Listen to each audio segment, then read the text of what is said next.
আজকে আমরা দেখব লুপের মেশিনের কীভাবে মেজারমেন্ট চেঞ্জ করা হয়। এই মেশিনটির মডেল হলো LK 1960। এই মেশিনটির মডেল হলো LK 1960। আমরা এখন দেখবো এই মেশিনটির মেজারমেন্ট কীভাবে চেঞ্জ করা হয়। তার আগে আমরা কিছু জিনিস দেখবো যে মনিটরের কিছু কাজ আছে, ডিসপ্লে কিছু আছে, ওইগুলো আমরা আগে দেখে নিই। আমরা এখন প্রথমে দেখবো যে এখান থেকে যেমন প্যাটার্ন, এটা আমাদের প্যাটার্নটা যে এটা কয় নাম্বার প্যাটার্ন চলতেছে, হ্যাঁ। দেন আমাদের স্পিড, তারপর আমাদের এটা স্টিচ, তারপর এটা লুপের লেন্থ, মানে স্টিচের লেন্থ কতটুকু লেন্থ থাকবে, আর এটা ওয়াই স্কেল, এটা এক্স স্কেল, পাশেরটা এডি এক্স স্কেল, আর E1E এটা হলো ওয়াই স্কেল। এটা তারপর আমাদের লুপটা যে দিচ্ছে এটা কতটুকু মেজারমেন্টের ওইটা আমরা চেক করবো। ওটা বার টেকটা চাইলে আমরা এখান থেকে ডানে বামে করতে পারি। এই অ্যারোটা আমরা এখান থেকে মিডল থেকে আমরা ডানে বামে করতে পারি। দেন এটা আমাদের লুপের থিকনেস, যে আসলে লুপটা কতটুকু থাকবে, ঠিক আছে। আর এটাও মূলত লুপের, আমরা লুপ থিকনেসগুলো অ্যাডজাস্ট করতে পারি। যেমন আমরা এটা যখন ক্লিক করব, দেন আমরা মাঝখানে যখন ক্লিক করব আমাদের অটোমেটিক লুপ অ্যাডজাস্টটা করতে পারবো। যেমন এখান থেকে আমার লেখা আছে যে 1A, মানে 1 দিয়ে আমরা লেভেল অ্যাডজাস্ট করতে পারবো। যেমন আমাদের এখন এখানে আমরা ফিট 7 দিয়ে আমরা ফিটটা চালু করবো, যে কি পজিশনে যাবে এটা। এখানে দেখেন 7 দিয়ে আমরা এটা অটোমেটিক ফিটটা নিব, লুপটা নিয়ে আমরা অ্যাডজাস্ট করবো। যেমন যে জয়েন্টটা আসলে আমরা এটা সেট করব। এখানে 9 দিয়ে সেট করতে হবে। যেমন আমরা 9-এ সেট করলাম এটা। আর এর রিটার্ন, এখন এই আর দিয়ে আমরা রিটার্ন 1-এ আমরা অ্যাডজাস্ট করে নিচ্ছি অলরেডি, ঠিক আছে। এখন আমাদের রেজিস্টার করতে হবে আর দিয়ে, দেন এটা আমাদের পজিশন করে নিতে হবে। এখানে প্রথমত মূলত ফার্স্ট যে আমাদের প্রোগ্রামটা, এটা প্রোগ্রাম 3 টাইপের হয়ে থাকে। ফার্স্ট যেটা এটা হলো ইকুয়েটারের মধ্যে সীমাবদ্ধ। দেন আমাদের যদি আমি ভিতরের প্রোগ্রামে যেতে চাই সেক্ষেত্রে সিডি বাটন আর 0 বাটন এটা পুশ করতে হবে। এখানে যা দেখতে পাচ্ছি এটা আমরা নিডল স্পিড, আমরা নিডলের যে আমরা স্পিডগুলো থাকে 1 থেকে 5 পর্যন্ত, এটা যত বাড়ানো হবে তত এটা স্লো হবে, যত কমানো হবে তত স্পিড বাড়বে। দেন ববিন টু ববিন ডিস্টেন্স, এটা আমরা যখন মেজারমেন্ট করে থাকি তো সেই ক্ষেত্রে আমাদের এই ববিন টু ববিন ডিস্টেন্সটা আমরা কতটুকু রাখবো, এখান থেকে আমরা ববিন টু ববিন ডিস্টেন্স করবো মেজারমেন্ট চেঞ্জের ক্ষেত্রে। এটা আমাদের লুপ কতটুকু ফোল্ডিং হবে ওইটার ডিপেন্ড করে। এই দুটাই সেম। আমাদের এখানে জয়েন্টটার সামনে কতটুকু পড়বে, পিছনে কতটুকু পড়বে, এই দুইটা দিয়ে বিডি আর বিই দিয়ে আমরা অ্যাডজাস্ট করবো। দেন এটা হলো আমাদের উইপার। আমরা উইপারটা আসলে এখানে ন্যানো সেকেন্ডে ইউজ করা হয়। যেমন 0.08 এটা হলো এটা ন্যানো সেকেন্ডে ইউজ করা হইতেছে এখন। তো আমাদের এখান থেকে আমরা এটা দেখতে পাচ্ছি যে এটা এক্স স্কেল, আমরা ফিট পজিশনটা করতে পারি। যেমন ফিটের আমাদের একটা পজিশন আছে, যে ফর এক্সাম্পল আমি এখন দেখতেছি যে এখানে যে মিডল যে পজিশনটা এটা একটু বাম সাইডে আছে। তো যদি আমরা একটু ডান সাইডে আনতে চাই সেই ক্ষেত্রে আমরা এখান থেকে এটা করে নিব। এখান থেকে যাওয়ার পরে আমরা মিডল বাটনে ক্লিক করব। এখানে Y6, যেমন ওয়াই দিয়ে এটা বাম দিকে যাবে ফিটটা, আর 6 দিয়ে ডান দিকে আসবে। যেহেতু আমাদের একটু বাম দিকে আছে তো সেই ক্ষেত্রে আমরা একটু ডান দিকে নিয়ে আসি। যেমন ডান দিকে আমরা যদি আনতে চাই, বর্তমানে আমাদের এক্সট্রা আছে 2.3, এটা আমাদের ডান দিকে আসতেছে এটা অলরেডি। মনিটরে আমরা যদি এদিকে দেখতে পারি, এই যে আমরা ডান দিকে আসতেছে এটা, হ্যাঁ। এখানে আসার পর আমরা রেজিস্টার করে নিব। রেজিস্টার করে নেওয়ার পরে দেন আমরা যদি সেট করি, এই যে আমরা দেখবো যেটা পজিশন চলে আসছে, পজিশনে চলে আসছে এটা। তারপরে আমরা দেখবো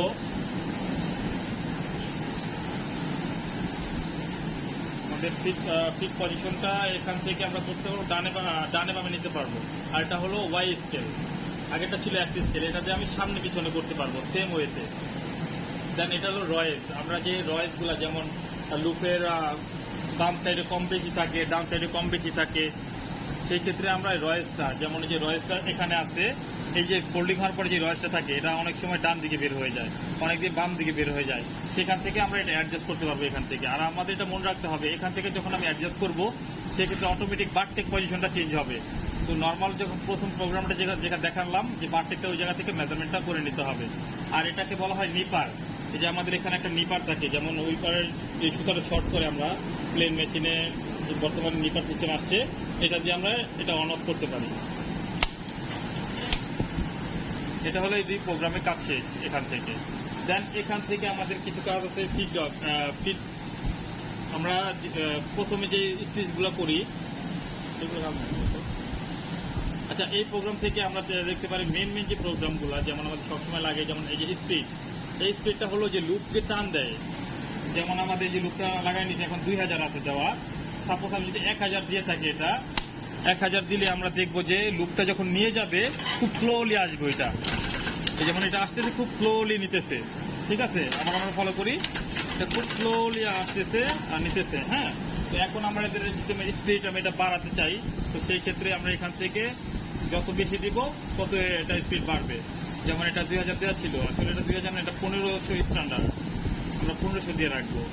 এটা হলো ডিগ্রি, যেমন আমাদের লুপটা ধরার সময় যে মুভিং করে পিনগুলা, হ্যাঁ পিনগুলা, প্রপ পিনগুলা, ওইগুলা আমরা অ্যাডজাস্ট করতে পারি। এগুলা পিনটা কতটুকু স্পিডে পড়বে উঠবে। হ্যাঁ, এটা আর মূলত এখানে আর তেমন কিছু প্রয়োজন নেই। দেন আমরা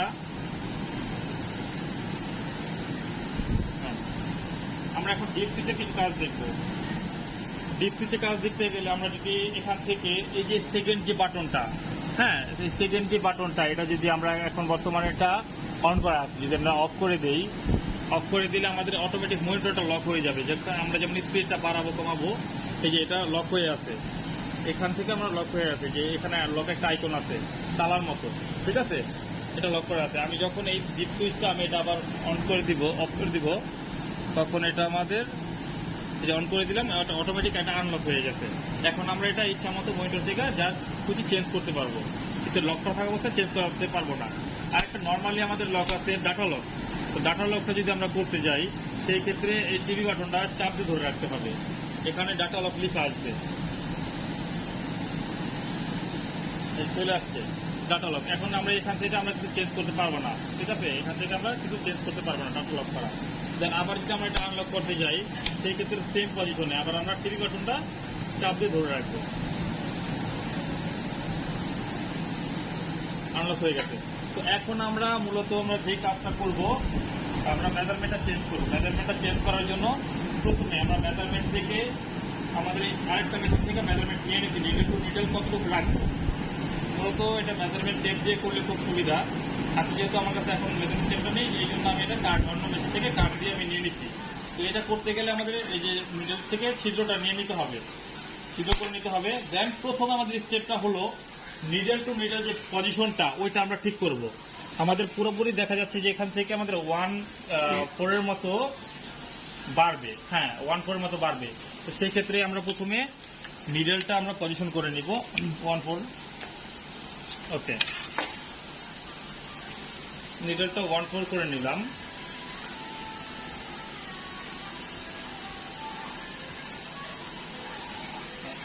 এই যে আমাদের এই মেজারমেন্টটা করা হয়ে গেছে, যেমন নিডল টু নিডল।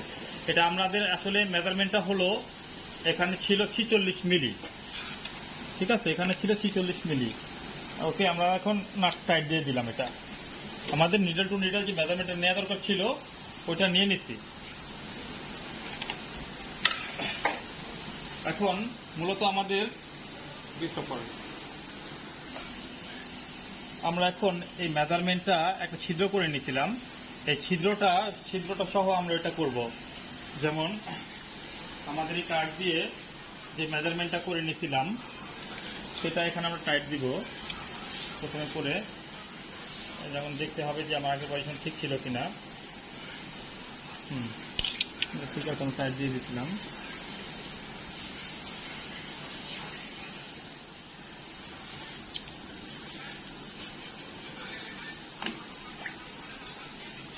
ওকে, এটা আমরা টাইট দিয়ে দিচ্ছি।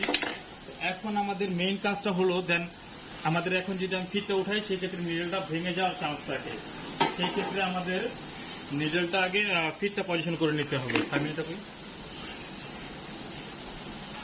আমাদের নিডল ক্লাম্পটা চেঞ্জ করার পরে আমাদের তারপরের কাজটা থাকবে ফিটটা পজিশন করা, প্রেসার ফিট।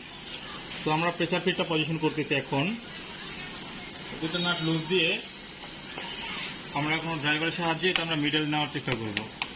যেমন মিডল নিয়ে গেছি, মিডল নেওয়ার পর আমরা রেডি বাটন দিয়ে আমরা এটা মিডল করব, সর্বোচ্চ মিডল রাখার চেষ্টা করব। এটা ডানে বামে হলে দেন সুইং যখন করব সেই ক্ষেত্রে আমাদের নিডল ভাঙার সম্ভাবনা থাকবে। হ্যাঁ, যে এখন আমাদের এটা মিডল আছে। তারপরের স্টেপটা হলো, যেহেতু আমাদের এটা 1/4 মতো চেঞ্জ, তো সেই ক্ষেত্রে আমাদের এগুলো যদিও লাগানোর প্রয়োজন নেই, তারপর আমরা দেখাচ্ছি যে মাঝখানের যে সিলিন্ডারটা, এটা যদি আমরা মিডল করতে যাই, সেই ক্ষেত্রে আমাদের এই দুটো নাট লুজ দিতে হবে। এই দুটো নাট লুজ দিয়ে আমরা মাঝখানের সিলিন্ডারটা আমরা মিডল করে নিতে পারবো। এটা মিডল করে নিচ্ছি, দেন এই দুটো নাট টাইট দিতে হবে। তারপরে ডান সাইডের যে ক্লাম্পটা ছিল, এটা আমরা যদি নিতে যাই, এইখানে দুটো নাট থাকে, এই দুটো নাট লুজ দিতে হবে। যদি এই মেশিন এখন একটা লাগানো আছে, এই যেটা আমি চাপায় নিলাম।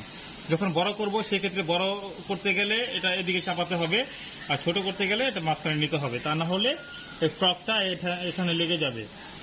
লেগে গেলে শব্দ হতে পারে, পিনগুলো ভেঙে যাওয়ার সম্ভাবনা থাকে। তারপরের স্টেপ হলো আমাদের এই মেশিনটা দাঁড় করিয়ে আমাদের যে নিডলের যে একটা আগের যে পজিশন ছিল, সেই ছিদ্র করে নিয়েছিলাম একটা স্টিকার লাগিয়ে। এই স্টিকার বরাবর আমরা এখন ববিন টু ববিন ডিসটেন্সটা ঠিক করবো। সেই ক্ষেত্রে আমাদের মনিটর থেকে 3 বাটন আর 0 বাটন দিয়ে আমাদের এই যে বিবি ববিন টু ববিন ডিসটেন্স, এটা দিয়ে আমরা এখন পজিশন করবো। 8 দিয়ে যাবে 10-10 করে, 1 আর 7 দিয়ে যাবে 1-1 প্লাস মাইনাস করে হবে। হ্যাঁ, যেহেতু আমাদের ডিফারেন্স এখন অনেক, তো সেই ক্ষেত্রে আমরা 8 দিয়ে আমরা এখন মাইনাস করবো। 8 দিয়ে মাইনাস 10 করে হবে, 2 দিয়ে প্লাস 10 করে হবে। তো আমরা এখন 8 দিয়ে মাইনাস করব। আমরা এখন এখানে মাইনাস করতেছি যে আমাদের ববিন টু ববিন ডিসটেন্সটা ঠিক করতেছি। এটা যদি ঠিক না থাকে সেই ক্ষেত্রে আমাদের এই মেশিনটা মেজারমেন্ট চেঞ্জ করার পরে স্কিপ করতে পারে বা সুতা কাটতে পারে। তো যার জন্য এটা আমাদের মিডল করতে হবে একদম। আর ছিদ্রটা ছোট করাই ভালো, যেন অ্যাকুরেটলি হয়। ওকে, দেন আমাদের আর বাটন দিয়ে রেজিস্টার করে নিতে হবে। শেষ, আমাদের রেজিস্টার করার কাজ শেষ। এখন মেইন যেই জায়গাটা আমরা ফ্রকটা আমরা এটা শর্ট করব, ছোট করব। পিছনে নিয়ে এখন এই দুটো নাটের সাহায্যে ঠিক আমাদের 1/4 যেহেতু 1/4 আমি এটা কমিয়ে নিব 6 মিলির মতো। ওকে, দেন এই দুটো নাট টাইট দিয়ে দিলাম আমি। আচ্ছা, এখন তারপর আমরা রেডি বাটন দিয়ে সুইংয়ে যাওয়ার ট্রাই করবো। আমাদের যদি লকটা মোটা বা চিকন হয়ে থাকে সেই ক্ষেত্রে আমরা এটা আবার পজিশন করে দিতে পারবো।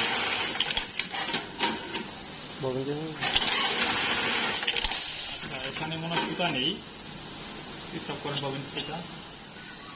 তো আমরা এখন সুইং করবো। মেজারমেন্ট যেহেতু চেঞ্জ করা হয়েছে, আমরা এটা সুইং করে দেবো কি অবস্থা। আচ্ছা, সুইং করার পরে হ্যাঁ, লক অ্যাকুরেট করা আছে। এখন আমরা একটা ফলো করতেছি যে মেশিনটার ববিনে যে সুতার এই উইপার কাজ করে নেই, মানে সুতাটা ধরে নাই। তো সেই ক্ষেত্রে আমাদের উইপারটা পজিশন করে নিতে হবে। উইপারটা পজিশন করার ক্ষেত্রে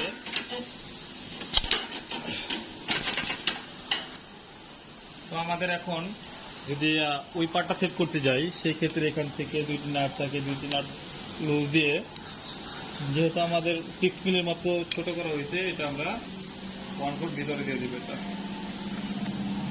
ওকে, 1/4 দিয়ে আমরা সেট করে নেব।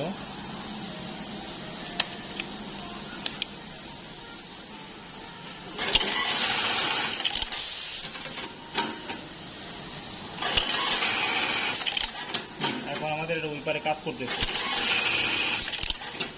ওকে, তো এইভাবে আমাদের এই মেজারমেন্টটা মূলত চেঞ্জ করতে হবে। যারা এই মেশিনগুলো নতুন শিখতেছেন বা জানতেছেন তাদের জন্য এই ভিডিওটা হেল্পফুল হবে। সবাই আশা করি ভিডিওটা দেখবেন, কাজ শেখার চেষ্টা করবেন। ঠিক আছে, আর আরেকটা জিনিস আমরা দেখাবো এখান থেকে, যে ভিতরের যেই লুপের যে আমরা সামনে যেই পজিশনটা যে বড় ছোট করতে হয়, সেই ক্ষেত্রে আমরা সামনের এই সাইডের যেটা ছিল এটা আমরা ম্যানুয়ালি 6 মিলি নাট লুজ দিয়ে সামনে পিছনে করলে এটা বড় ছোট হয়, কিন্তু ভিতরেরটা আমাদের প্রোগ্রাম থেকে করতে হয়।